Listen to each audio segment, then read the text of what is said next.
नमः भगवते वासुदेवाय। नमस्कार दर्शक बंधु, आपण को आम चैनल को स्वागत। पवित्र मिथुन संक्रांति व रज संक्रांति उपलक्षे समस्त मेष राशि व्यक्ति विशेष मानक अनेक अनेक शुभेच्छा और शुभकामना। आपणकर जदि मेष राशि होइथाए तेबे ही भिडियोटी को थरे मात्र शेष पर्यंत देखंतु। निजर व्यस्त बहुल समय मध्यरु मात्र 10 मिनिट समय आपण निज पई दियंतु, काहेकि ना आमर आजिर एही कार्यक्रमटी समस्त मेष राशिर व्यक्ति विशेषंक पई बहुत गुरुत्वपूर्ण रहिछि। देखंतु आपणक मेष राशि रे एही मिथुन संक्रांति बा रज संक्रांति दिन सूर्य आसिबे आपणकर तृतीय भाव को, जेउठारे गुरु एवं बुधंक सहित विराजमान करिवे, जहा फलरे बुध एवं गुरु होई जिबे अस्त एवं एही अस्त हेबाटी आपणक जीवन रे बड़ परिवर्तन आनिबा को जाउछि एवं एही परिवर्तन आपणको किछि शुभ फल देई पारे एवं किछि अशुभ फल मध्य प्रदान करि पारे। ता सहित देखंतु एही जून मासरे मंगल एवं बुध मध्य करिसंती परिवर्तन निजर राशि रे चलन रे, एवं जहा द्वारा आपणक जीवन रे मध्य बहुत बड़ परिवर्तन हेबाकु जाउछि। तेबे आसंतु जानिबा एही मिथुन संक्रांति बा रज संक्रांति ठारू आपणक जीवन रे कौन सबु बड़ परिवर्तन हेबाकु जाउछि। किंतु भिडियोटी आरंभ करिबा पूर्वरु जदि आपणकर भी मेष राशि होइथाए एवं आपण भी ईश्वर को आंतरिक भक्ति एवं विश्वास करंती, तेबे भिडियोटी को लाइक करंतु। कमेंट बॉक्स रे जय जगन्नाथ जय माँ लक्ष्मी अवश्य लिखि दियंतु। एबे आसंतु जानिबा आपणकर राशि रे बा मेष राशि रे एही मिथुन संक्रांति बा रज संक्रांति तारु की भली परिवर्तन हेबो। देखंतु सर्वप्रथमे जानिबा आपणक मेष राशि रे नवग्रहंकर स्थितिटी की भली रहिछि।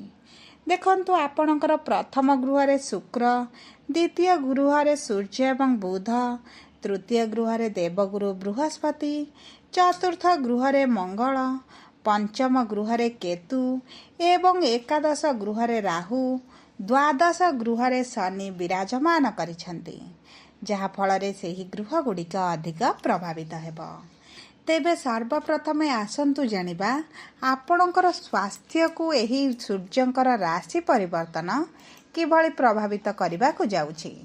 देखंतु आपणकर स्वास्थ्य आपणकर राशिर प्रथम गृहरु जणा पड़े एवं प्रथम गृह रे शुक्र विराजमान करिसंती, जहा फल रे आपणकर स्वास्थ्य को नै थिबा चिंता शेष होइजिबो। स्वास्थ्य रे कोनोसी भी गंभीर समस्या आपण देखिबे नाही। ता सहित आपणक राशिर स्वामी मंगल चतुर्थ गृह रे नीचरे थिले, किंतु एही 7 तारिख दिन आपणकर पंचम गृह को गोचर करिसंती, जहा फल रे आपण ऊर्जावान अनुभव करिवे। आपणकर स्वास्थ्य रे जहा भी गंभीर समस्या चलीथिला सेथिरु आपणको आराम मिलिबो। स्वास्थ्य रे विशेष भाव रे कोनोसी गंभीर समस्या आपण देखिबे नाही, किंतु जेहेतु गुरु एवं बुध अस्त होई जाउछंती आपणकर स्वास्थ्य रे ऋतुकालीन समस्या किछिटा देखा देई पारे। जदि आमे आपणकर प्रेम संपर्क को देखिबा, आपणकर प्रेमर गृह को मंगलंकर गोचर हेउछि, जहा फल रे आपणकर टिके जिद्दी भाव बढ़ी पारे। एही जिद्दीटी आपणको अधिक समस्या मध्य देई पारे। आपणक प्रेम संपर्क रे कोनोसी भी समस्या रहिबो नाही। आपणक साथींकर आपणक प्रति प्रेमर भावना वृद्धि पाइबो, जहा फल रे आपणक मन मध्य खुशी रहिबो। संपर्क रे निकटतरता बढ़िबा सहित भय सुखद समय अतिबाहित करिवे, जहा फल रे आपणक संपर्क रे मधुरता आसीबो, बुझामणा वृद्धि घटिबो एवं आपण एवं आपणक साथी मध्य आपणक निष्पत्ति को सम्मान देबा आरंभ करिवे। देखंतु कौनसी एक मनोरंजन कार्यक्रम रे आपण जोग देई पारंती, कौनसी एक पर्यटन स्थली को बुलिबा को मध्य आपण जाई पारंती। जदि आमे आपणकर शिक्षा को देखिबा, तेबे समस्त विद्यार्थी मानक पई एही मिथुन संक्रांति परे बहुत भल समय आसुची। ଆପଣଙ୍କର ପଞ୍ଚମ ଗୃହକୁ ରାଶିର ସ୍ୱାମୀ ଗୋଚର କରିଥିବାରୁ ଆପଣଙ୍କର ଶିକ୍ଷା ପ୍ରତି ଆଗ୍ରହ ବଢ଼ିବ। ଆପଣ ଏହି ସମୟରେ ଶିକ୍ଷା ସମ୍ବନ୍ଧିତ ଯାହା ବି ନିଷ୍ପତ୍ତି ନେବେ ଆପଣ ଭବିଷ୍ୟତରେ ଲାଭାନ୍ୱିତ ହେବେ। ଆପଣ ଯେକୌଣସି ପରୀକ୍ଷା ଦେଲେ ଆପଣ ସେଥିରେ କୃତକାର୍ଯ୍ୟ ହେବେ। ଯଦି ଆମେ ଆପଣଙ୍କର ସନ୍ତାନର ଯୋଗକୁ ଦେଖିବା, ଦେଖନ୍ତୁ ଆପଣଙ୍କର ରାଶିର ସ୍ୱାମୀ ଆପଣଙ୍କ ପଞ୍ଚମ ଗୃହକୁ ଗୋଚର କରୁଛନ୍ତି ଏବଂ ଆପଣଙ୍କର ରାଶିକୁ ଦୃଷ୍ଟି ଦେଉଛନ୍ତି। ଶୁକ୍ର ଆପଣଙ୍କ ପ୍ରଥମ ଗୃହରେ ଅଛନ୍ତି ଏବଂ ଦେଖନ୍ତୁ ଏହିଭଳି ସୁଯୋଗ ଆପଣଙ୍କ ଜୀବନରେ ବାରମ୍ବାର ଆସିନଥାଏ। ଆପଣଙ୍କର ସନ୍ତାନ ପ୍ରାପ୍ତିକୁ ନେଇ ଯଦି ସମସ୍ୟା ରହିଛି, ଆପଣଙ୍କର ବିଳମ୍ବ ଦେଖୁଛନ୍ତି କିମ୍ବା ଆପଣଙ୍କର ବହୁତ ଏବଂ ଦୀର୍ଘ ଦିନ ହେବ ବହୁତ ଗୁଡ଼ିଏ ସମସ୍ୟାର ସମ୍ମୁଖୀନ ହେଉଛନ୍ତି, ତେବେ ଏହିଭଳି ସମସ୍ୟା ଆପଣଙ୍କର ଦୂର ହୋଇଯିବ। ଆପଣଙ୍କର ଭାଗ୍ୟ ସାଥ ଦେଉଛି। ଆପଣ ଏହି ସମୟ ମଧ୍ୟରେ ଡାକ୍ତରଙ୍କ ସହ ଯୋଗାଯୋଗ କରନ୍ତୁ। ନିଶ୍ଚିତ ଭାବରେ ସନ୍ତାନ ପ୍ରାପ୍ତି ହେବାର ଯୋଗ ରହିଛି। କିନ୍ତୁ ଆପଣଙ୍କ କୁଣ୍ଡଳୀରେ ଆପଣଙ୍କ ରାଶିର ସ୍ୱାମୀ ଗୁରୁ ଏବଂ ଶୁକ୍ରଙ୍କର ସ୍ଥିତି କିଭଳି ରହିଛି ତାହା ସବୁଠାରୁ ମହତ୍ତ୍ୱପୂର୍ଣ୍ଣ। ଆପଣଙ୍କ କୁଣ୍ଡଳୀରେ ଏହି ତିନୋଟି ଗ୍ରହ ଭଲ ସ୍ଥିତିରେ ଥାନ୍ତି, ତେବେ ଆପଣଙ୍କୁ ନିଶ୍ଚିତ ସନ୍ତାନ ପ୍ରାପ୍ତି ହୋଇଯିବ। ସେଥିପାଇଁ ଆପଣ ଆପଣଙ୍କ କୁଣ୍ଡଳୀକୁ ଥରେ ବିଶ୍ଳେଷଣ କରନ୍ତୁ ଏବଂ ଜାଣନ୍ତୁ ଆପଣଙ୍କର ସନ୍ତାନର ଯୋଗ ଅଛି କିମ୍ବା ନାହିଁ, ଯଦି ଅଛି କେବେ ଅଛି। ତା ସହିତ ଯଦି ଆମେ ଆପଣଙ୍କର ବୈବାହିକ ସମ୍ପର୍କ ଏବଂ ବିବାହର ଯୋଗକୁ ଦେଖିବା, ତେବେ ଆପଣଙ୍କ ସପ୍ତମ ଗୃହର ସ୍ୱାମୀ ହେଉଛନ୍ତି ମଙ୍ଗଳ, ଯିଏ ଆପଣଙ୍କର ପଞ୍ଚମ ଗୃହରେ ଉଚ୍ଚ ସ୍ଥିତିରେ ରହିଛନ୍ତି। ଯାହାଫଳରେ ଯେଉଁ ଅବିବାହିତ ବ୍ୟକ୍ତିମାନେ ବିବାହର ଯୋଜନାରେ ଅଛନ୍ତି, ବିବାହରେ ବିଳମ୍ବ ଦେଖୁଛନ୍ତି, ବିବାହ ପାଇଁ ଚେଷ୍ଟା କରି ମଧ୍ୟ ଆପଣଙ୍କର ହୋଇପାରୁନଥିଲା, ସେମାନଙ୍କର ବିବାହ ହେବାର ମଧ୍ୟ ବହୁତ ଅଧିକ ସମ୍ଭାବନା ଅଛି। ବୈବାହିକ ସମ୍ପର୍କରେ ଆପଣଙ୍କର ନିକଟତରତା ବଢ଼ିବ। ଯେଉଁ ତୃତୀୟ ଲୋକଙ୍କର ହସ୍ତକ୍ଷେପ ଥିଲା ତାହା କମିଯିବ। ଯାହା ବି ମନମାଳିନ ମତାନ୍ତର ଥିଲା ତାହା ମଧ୍ୟ କମିଯିବ। ଆପଣଙ୍କର ସାଥୀଙ୍କର ଆପଣଙ୍କ ପ୍ରତି ପ୍ରେମର ଭାବନାଟି ବୃଦ୍ଧି ପାଇବ। ସମ୍ପର୍କରେ ପ୍ରେମ ଏବଂ ରୋମାନ୍ସର ବୃଦ୍ଧି ଘଟିବ। ଆପଣଙ୍କ ଜୀବନସାଥୀଙ୍କ ଠାରୁ ଆପଣ କିଛି ଉପହାର ପାଇପାରନ୍ତି। ତାହା ସହିତ ଆପଣଙ୍କ ସାଥୀଙ୍କ ସହିତ ଆପଣ କୌଣସି ଏକ ସ୍ଥାନକୁ ବୁଲିବାକୁ ମଧ୍ୟ ଯାଇପାରନ୍ତି।